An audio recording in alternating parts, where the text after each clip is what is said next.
கிறிஸ்து இயேசுக்குள்ளான உங்கள் அனைவருக்கும் சமாதானம் உண்டாவதாக.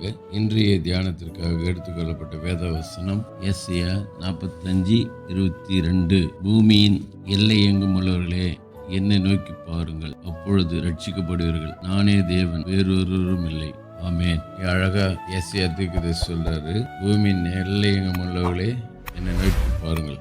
ஏன் அவரை நோக்கி பார்க்க வேண்டுமா? அப்பொழுதுதான் அவரை நோக்கி பார்க்கும் பொழுதுதான் ரட்சிக்கப்படுவோம். ஏனென்றால் அவராலே அன்றி வேறொருவராலும் ரட்சிப்பு இல்லை என்று வேத வசனம் திட்டம் தெளிவாக அறிவிக்கிறது. அப்போஸ்தலர் 4:12. அவர் பிறக்கும் போதே அவருக்கு இயேசு என்று பெயரிடுவாயாக, ஏனெனில் அவர் தமது ஜனங்களின் பாவங்களை நீக்கி ரட்சிக்கிறவர். பவுலடியார் சொல்லாரு, பாவிகளை ரட்சிக்க கிறிஸ்து உலகத்திற்கு வந்தார்.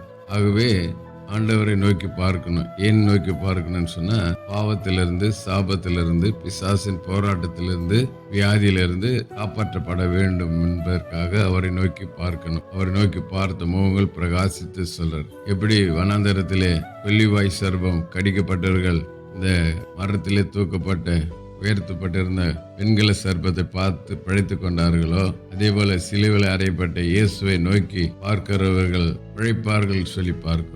ஆகவே அழகா சொல்றார், பூமியின் எல்லையங்கம் உள்ளவர்கள் என்ன பண்ணுங்க, நோக்கி பாருங்க, அப்பொழுது நீங்க காப்பாற்றப்படுவீர்கள், ரட்சிக்கப்படுவீர்கள்.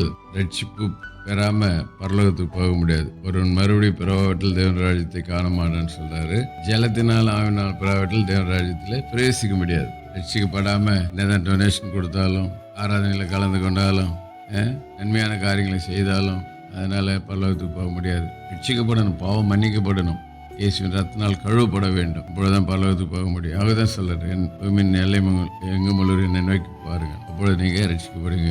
ஆகவே என்னை ரட்சிக்கப்படாத இருக்கிற ஜனங்கள் அவரை நோக்கி பார்க்க ஒப்பு கொடுப்போம். கர்த்தர் நம்மை ஆசீர்வதிப்பார். செபிப்போம். நேசி நல்ல தகப்பனே, அந்த நாளை கொடுத்த நல்ல வார்த்தைக்கு நன்றி. ஆண்டவரே, ரட்சிக்கப்படாத இருக்கிற மக்கள் நோக்கி பார்த்து ரட்சிக்கப்பட அனுபவத்துக்குள்ளார உதவி செய்யும். இயேசுவின் நாமத்தில் பிதாவே. நம்முடைய கர்த்தரும் ரட்சிகருமாகிய இயேசு கிறிஸ்துவின் கிருபையிலும் அவரை அறிகிற அறிவிலும் வளருங்கள்.